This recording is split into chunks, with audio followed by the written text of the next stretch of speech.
First, my name's Terry Maketa. I'm the sheriff of El Paso County. Thank you.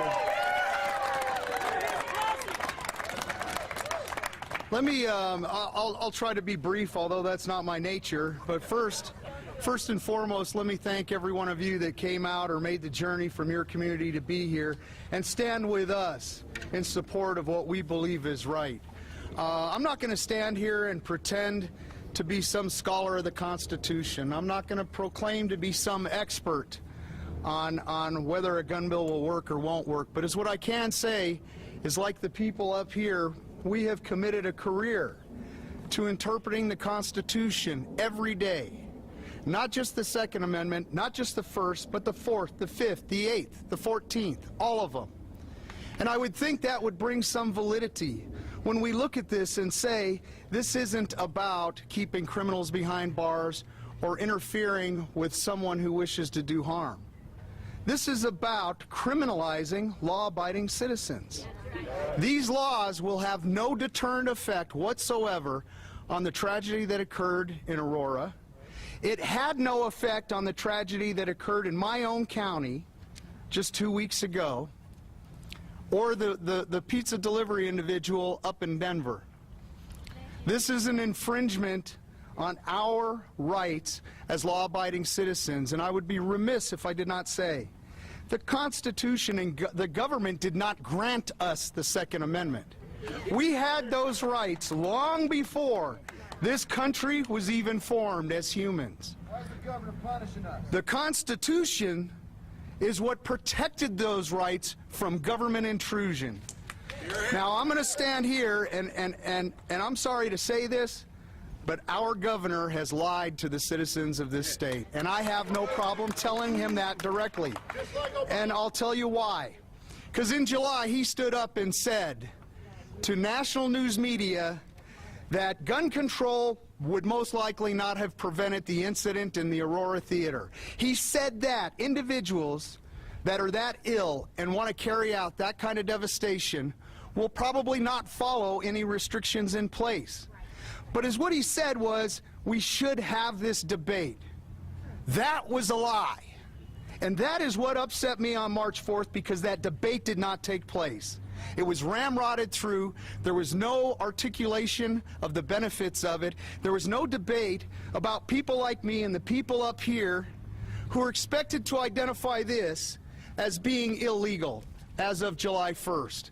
Is there anybody here that can tell me which of these magazines, if we assume today's July 15th, is an illegal magazine?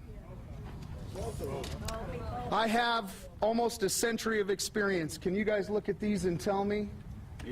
Well, I'll probably break the law if it's July 15th. Look at it and tell me. I just did a transfer.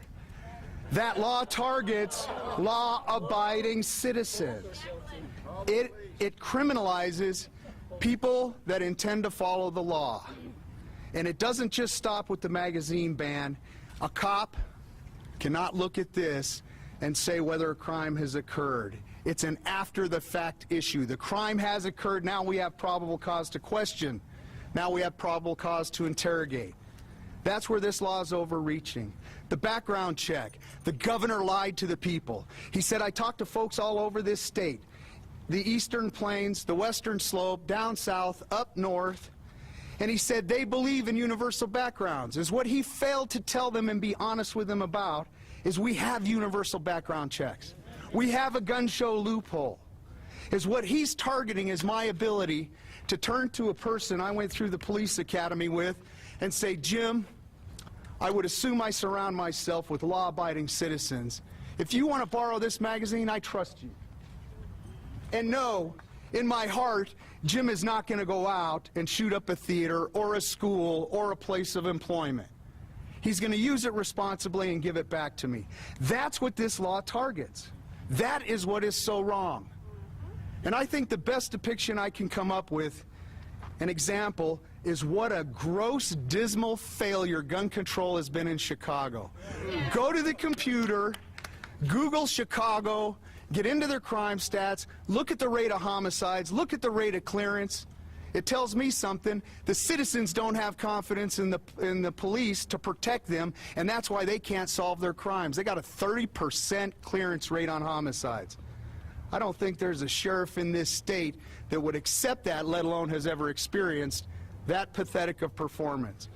But I've seen it around the world, and the reason it exists is because citizens do not believe government can protect them. Therefore, they don't step out and identify those that are committing homicides and murders in their communities. You will not hear President Obama stand up today and say Chicago is a great example of where these kind of measures work, because he's embarrassed by it. He knows it's a failure. Every study out of the Department of Justice has shown these restrictions are a failure. This is about taking a world full of predators, a world full of wolves, and creating more sheep to defeat the wolves. Now, I stole that line from a very intelligent individual because I'm not that smart. But I think it says exactly what's happening. Let's create more sheep to try to control the predator that takes our sheep. And it warms my heart to look out right here, right now, and see enough people that say, I will not be a sheep. Hear, hear, hear. I will not be silenced. And when we're done here today, let's go to the Capitol and let's let those legislators know we will not be silenced, we're not going to go away, and we will not be the sheep they want us to be, and we will not cede more of our personal responsibilities to a government that in the last 2 weeks has shown its failure to protect our people.